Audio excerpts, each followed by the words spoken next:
वेदनादायी आहे. आता पहिली गोष्ट तर एक ही की 18 तारखेला तुम्हाला 1 वर्ष पूर्ण झालं आणि त्यानंतर एक आठवड्याने आपण भेटतोय. मधल्या काळामध्ये इलेक्शन्स झाल्या. तुम्हाला म्हणजे खूप चांगलं यश, जी स्थिती आहे त्या तुलनेत जर बघितलं तर चांगलं यश मिळालं. अपेक्षा तुमच्या अशा होत्या की इतक्या ठिकाणी आमचे 5-6 ठिकाणी काँग्रेसचे महापौर येतील. चंद्रपूरला महापौर होता होता तुमच्यातल्या अंतर्गत भानगडींमुळं ते नाही होऊ शकलं. ते तुमचं तिथनं गेलं. भिवंडीमध्ये तुमचा होऊ शकला असता, तिथं भाजपचा झाला. आता असंही एक त्याच्याबद्दल बोललं जातं की भाजपनं अजूनही यांच्यावर काही कारवाई वगैरे केलेली नाही. तर तुम्हाला हे जे सुरू आहे की म्हणजे इकडेही भाजपचाच अध्यक्ष झाला, तिकडेही भाजपचाच महापौर झाला, तर काँग्रेसला हे जे सगळं राजकारण आहे ते म्हणजे थोडं बाळबोधपणानं काँग्रेस गोष्टींकडे ह्या बघते. निवडणुकाच्या निकालानंतरची एक परिस्थिती अपरिहार्य असते आणि त्या अपरिहार्य स्थितीमध्ये निवडणुका होणार, त्यावेळेस तुम्ही तुमच्याजवळ असणारं संख्याबळ त्याच्यामध्ये कशा पद्धतीने तुम्ही भाग घेणार हा तुमचा चॉईस असतो. आणि या चॉईसमध्ये कुठेही निवडणुकीच्या आधी निवडणुकीच्या नंतर भारतीय जनता पक्ष आणि महायुतीच्या सोबत आपल्याला जायचं नाही, MIMच्या सोबत आपल्याला जायचं नाही, काँग्रेस पक्षाने भूमिका घेतली. आणि जिथे बदलापूर सारख्या काही ठिकाणी आमची 12 जण BJP सोबत गेले, आम्ही त्यांना काढलं. मालेगावमध्ये आमची 3 जण भाजप सोबत गेले, आम्ही त्यांनाही काढलं. त्यामुळे यांच्यापासून दूर राहणे ही भूमिका. चंद्रपूरमध्ये शिवसेना गेली तर त्यांना काही काढलं नाही.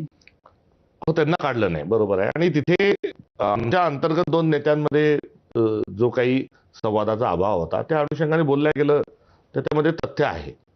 मात्र ती काही भांडणं काही खूप मोठी झाली आणि वेगवेगळे 2 गट झाले, 2 गट वेगळे रजिस्टर झाले, असं काही झालं नाही. चर्चेतून ज्या काही विषय निघाल्या, जे काही आमचं काही ठरलं त्यानुसार आमचे 27 नगरसेवक आत गेले. 27 मध्ये 4 अजून आम्ही जुळवू शकलो, आम्ही 31 वर गेलो आणि 8 उभाटाचे नगरसेवक होते. या 8 उभाटाच्या नगरसेवकांनी तटस्थाची भूमिका घेतली असती, गैरहजर राहिले असते, तरी काँग्रेसचा महापौर झाला असता. उभाटाने थेट स्वरूपामध्ये ही मतदान हे भाजपला केलं आणि त्यांनी ते भाजपला मतदान करणं टाळायला पाहिजे होतं, अशी निश्चित आमची भावना नाही तर आमची भूमिका आहे. आणि त्यांना काढलं नाही, खरं. वंचितचे 2 गैरहजर राहिले आणि वंचितच्या 2 गैरहजरांना पक्षातून काढणं, त्यांच्या शहराध्यक्षाला बरखास्त करणं, असं वंचित बहुजन आघाडीने केलं. तसं काही शिवसेनेनी हे केलं नाही. आता याचा बदला म्हणून जो विषय येतो तो बदलाची भावना आमच्या काँग्रेसमध्ये अजिबात नाही. आमचे नेते तर मोहब्बत की दुकान सांगतात आणि तीच आमची मोहब्बत की दुकान आहे. आता तिथे बदल्याची जी संधी आहे ही आम्हाला परभणीत आली होती. परभणीमध्ये आमचे 12 आणि उभाटाची 24.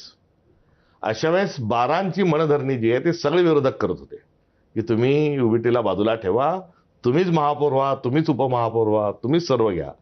पण अशा वेळेस आम्ही पक्षी भूमिका घेतली आणि महापौर स्वतः न होता, आम्ही तुमची संख्या जास्ती आहे, तुम्ही महापौर बना, उपमहापौर आम्ही व्हा, ही भूमिका स्वीकारली. त्यामुळे चंद्रपूरचा बदला घेण्याकरता भिवंडीपर्यंत दूर येण्याची आवश्यकता नव्हती. पण भिवंडीमध्ये तुम्हाला तुमची भावना काय आहे? बदला घेतला अशी आहे का तिथं BJPनं गेम केला अशी भावना आहे? नाही, तिथे BJP जेव्हा काँग्रेसचे नगरसेवक फोडून किंवा इतर पक्षाचे फोडून जेव्हा काही असं करते तेव्हा त्यांचा तो मास्टर स्ट्रोक ठरतो.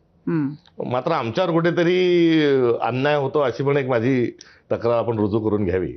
नाही, त्याच्यामध्ये म्हणजे मुद्दा असा की बरोबर आहे, त्याच्याकडे आता असं आहे की BJP कडून जे बोललं जातं ते हे की त्यांना तर काही काढलेलं नाहीच आहे पक्षातून.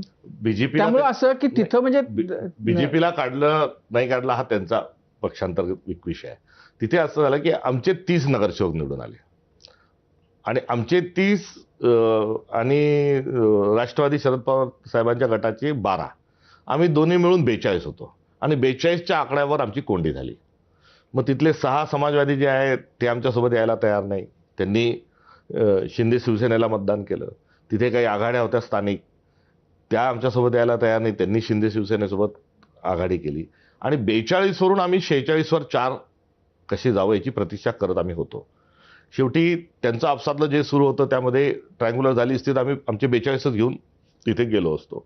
तिथले खासदारी आहेत, त्यांच्याशी आमचा संवाद होता आणि यामध्ये BJPला सोडून म्हणजे BJP पक्षाचा राजीनामा देऊन त्या विचारांचा त्याग करून एक गट आमच्याकडे आला आणि तो थेट टिळक भवनला आला आणि तिथे त्यांनी सांगितलं की मी बीजेपी सोडली आहे, हे माझं बीजेपीचं आणि मला तुमच्या आघाडीमध्ये तुमच्या पक्षाच्या नेतृत्वामध्ये मला तुम्ही इथे सामावून घ्या. आता अशी जी शेवटच्या एक दिवसाआधी जे चित्र निर्माण झालं, मग 42 वरच आम्ही पक्क पकडून राहायचं आणि 42 वरच आम्ही विरोधात चाललं जायचं, हा एक ऑप्शन होता. किंवा भाजप कोणी सोडून आलंय आणि ते टिळक भवनमध्ये येऊन आमच्या बाजूला बसून आमच्या काँग्रेसची भूमिका स्वीकारतोय, काँग्रेसच्या प्रणित नेतृत्वाखालच्या आघाडीमध्ये जर येतोय, तर तिथे 42 जणांना विरोधात बसू न देता भाजप फोडली आहे आणि भाजप सोडून आलाय अशा माणसाला महापौर करून उपमहापौरांनी जे इथं स्टँडिंग आहे त्याच्यात आम्ही सहभागी झालो. त्यामुळे भाजप जी फुटली आहे, आता तिथे भाजपचा उमेदवार होता, आम्ही भाजपच्या माणसाला केलं, तो भाजप सोडला. आता असं जर गणित काढलं तर सध्या केंद्र सरकार आणि महाराष्ट्र सरकारमध्ये काँग्रेसचे किती लोक मंत्री आहेत, म्हणजे काँग्रेस मुक्त भारत करता करता आता काँग्रेस युक्त भाजप झाली आहे. तर या गणिताने आपण जर गेलो तर सरकारमध्येच असणारे लोक म्हणजे आजचं सरकारच काँग्रेसचं आहे असंही म्हणता येईल. त्यामुळे तिथे तो एक कुठेतरी एक अपरिहार्यता होती, एक निर्णय हा घ्यावा लागत होता आणि भाजप फुटली आहे त्या लोकांना आम्हाला महापौर म्हणजे करावं तुम्हाला लागलं. स्वीट रिव्हेंजची भावना आहे की अरे म्हणजे म्हणायचं नाही तसं, पण नाही, रिव्हेंजचा ही अपरिहार्यता होती, कारण बदला घेण्याची काही बदल्याचं राजकारण होऊच नाही, कारण बदला हा